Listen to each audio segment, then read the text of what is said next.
The stock market perception here and the real economy down here. Now, the question for investors is, when does that converge? Because it will. I always say reality always wins. Many people remember what the 2008 financial crisis unleashed on the world. Life drastically changed as companies collapsed, house prices plunged, millions lost their jobs, and many more lost their investments. Jim Rickards warns that the 2008 financial crash is the tip of the iceberg compared to the coming economic meltdown. Please continue watching as I tell you how experts predict the subsequent economic turmoil might unfold. Previous economic catastrophes. The world is not a stranger to devastating financial disasters. The new millennium has had its share of economic downturns. The 2008 crisis is undoubtedly still fresh in your mind. The most significant global economic collapse before 2008 had been the Great Recession of 1929. Western governments thought the neoliberal economic system was the answer to economic crashes.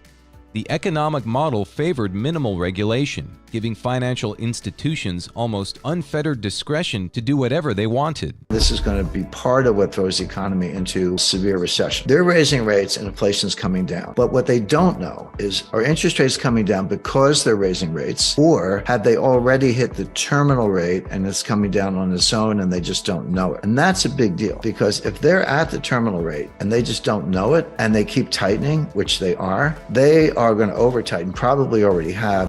Leaders ignored all telltale signs of trouble because the system was too strong to fail. That is what everyone within the financial community thought, but they were dead wrong.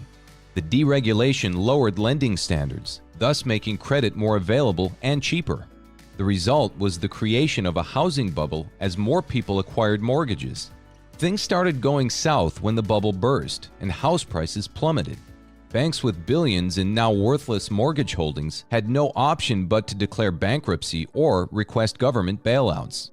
The crisis soon spread to other sectors like wildfire. The first days of the crisis hardly triggered panic in the financial community. People were calm, thinking the turbulence would soon be over. Little did they know that the tsunami was coming. It was not until big banks started collapsing that the reality would sink in. Lehman Brothers and Bear Stearns were the precursors of the economic earthquake that would devastate the global economy for 12 months. Financial experts thought the two financial institutions were too big to fail. Governments worldwide had to fork out trillions of dollars to save companies from bankruptcy. It was necessary to do this to protect the global economic system from total ruin. Companies that were not lucky enough to receive bailout money went under. Ordinary people like you and me would bear the brunt of the crash. Imagine sleeping a millionaire and waking up poor. It may sound like a nightmare, but it is the reality of life for many people who lost their jobs, homes, and savings. Some lost the three of them. The global economy had hardly recovered from the 2008 crash when COVID-19 struck a little more than a decade later. Go through financial crashes and panics, and you come out the other side and the world is different. Yeah, that could happen. The health crisis triggered economic fallout, which reverberated across the globe. I need not explain more about how the pandemic stopped global economic activity, led to massive layoffs, and brought financial hardships. Many economies have not yet bounced back from the lows witnessed during the crisis. It will take a long time before we get back to pre-pandemic levels. Just as the world was getting back on its feet, Russia unleashed its military on Ukraine. The invasion was the latest blow to the shaky global economy. Food and energy prices have increased as a result of the war. Prices of other commodities have also shot up. You may wonder how a faraway conflict is to blame for worsening inflation in your country. The answer is that geopolitics, financial markets, and commodity prices are intertwined. Ukraine and Russia are top suppliers of food and energy products. The war between the two former Soviet republics has left a hole in the global economy. The previous crises have gotten us to where we are today. The cost of living is at an all-time high. Prices of essential commodities continue to increase. Many people are feeling the pinch of worsening financial conditions. Several big banks have already gone under. The financial community is alarmed by the dramatic collapse of Signature Bank, Silicon Valley Bank, and First Republic Bank. How big of a problem is this? Is this a systemic problem? Are we going to see more bank failures up ahead? And what will be the end result of all of this? Well, the way bear markets start or economic problems start, they usually start small, someplace where people aren't watching. A few weeks later, a few months later, they get bigger and bigger, and then eventually it's on the evening news, and everybody knows there's a problem. This is not quite to that stage yet, but no, it's another sign that eventually we're going to have another recession, which we've always had. And it's probably going to be very bad because there's so much debt in the system now. Could this be a sign of another financial trouble? The world is not ready for another economic crash. However, some financial experts warn that the global economy is not out of the woods. Jim Rickards is one of them. He is candid that the worst is yet to come. The investment banker predicts the coming economic failure will be worse than the 2008 crash by far. You might not want to hear this, but you cannot dismiss his predictions just like that. It is essential to listen to what experts have to say. It is the only way you better prepare yourself to avoid any surprises. Let's dissect Jim Rickards' prediction about the next catastrophic financial crisis. How the next crisis would look like.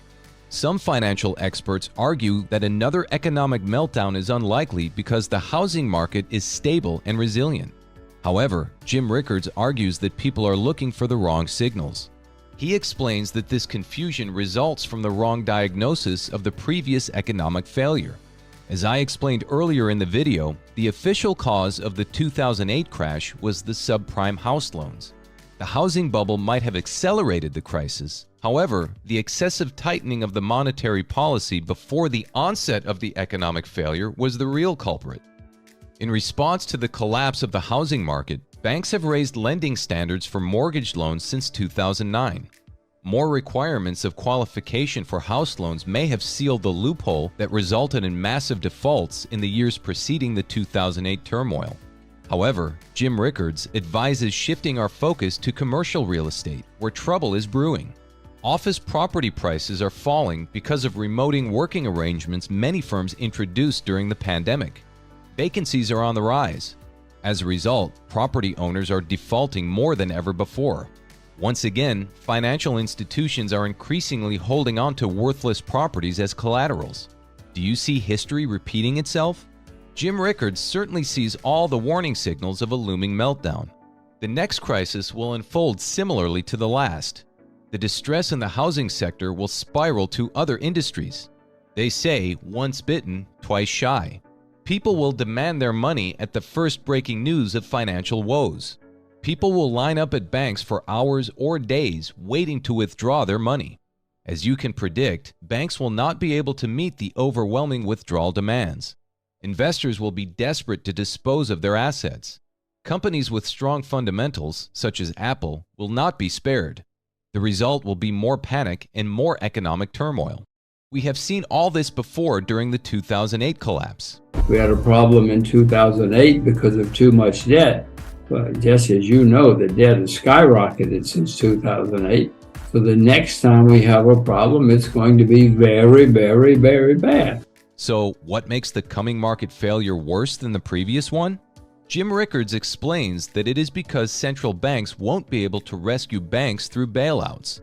He predicts the level of bailouts banks will need would be too massive for central banks to raise. He is right in his prediction.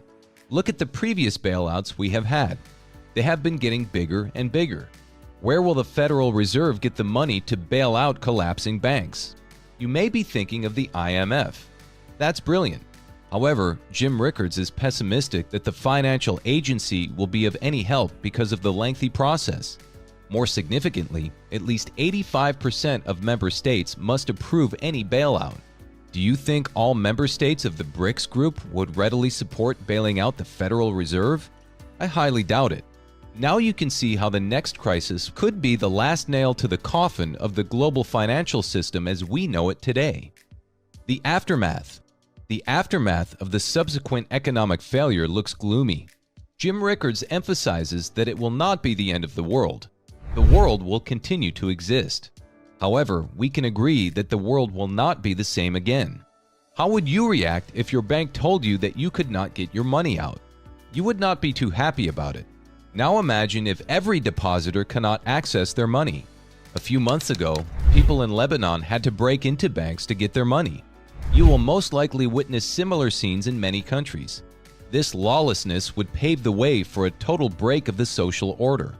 Looters and vigilantes will take advantage of the situation to wreak havoc in big cities and towns. People will take to the streets demanding the resignation of their leaders.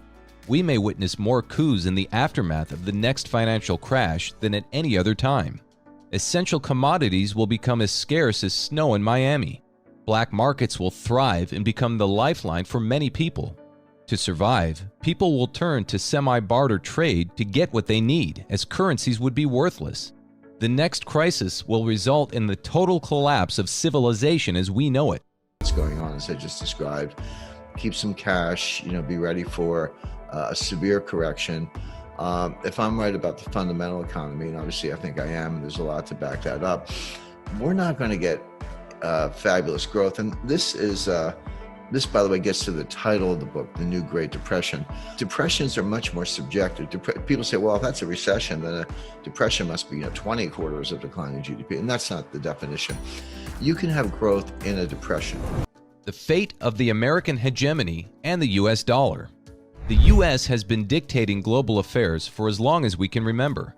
There are clear signs that the curtain for American hegemony is closing. At the same time, calls to ditch the U.S. dollar as the standard currency are louder than ever before. There is no doubt that the next financial crash will spell doom to the U.S. dollar. At that time, developing countries still on the dollar system would have no choice but to leave. The collapse of the dollar and other leading currencies will force governments to revert to the gold standard. The increased demand for gold would result in price increases because of scarcity of the precious metal.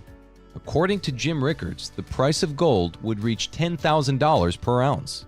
Undoubtedly, the next economic crash will end the U.S. dominance in the global financial system. Jim Rickards foresees this as the likely outcome.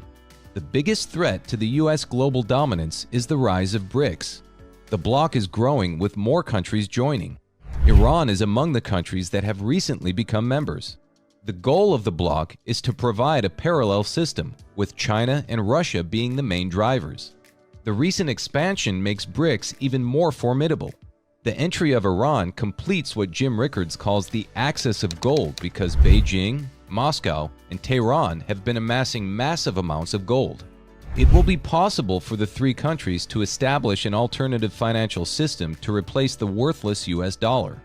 Gold will be the standard currency in the new system, with blockchain technology powering it. Successful replacement of America would give China, Russia, and Iran more leverage in global affairs. It would be impossible for Western powers to punish other countries through sanctions. Would this be a good or a bad thing? Please let us know in the comments section below. There is no timeline for when the subsequent financial collapse will happen.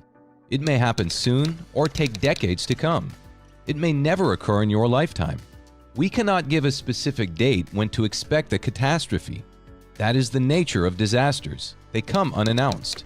However, the trajectory of the global economy points to the inevitability of another crash. One takeaway from the 2007-2008 economic meltdown is that any shocks in the global economy threaten your investments and livelihood. It is essential to watch out for the warning signs to make better investment decisions.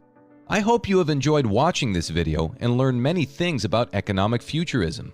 Please support this channel for more great content by liking this video and subscribing to our channel. Please let us know what you think about the subject of this video in the comments section below. Also, turn on the notifications to get alerts of our latest uploads. You can click here to watch another fantastic video. Thanks for watching.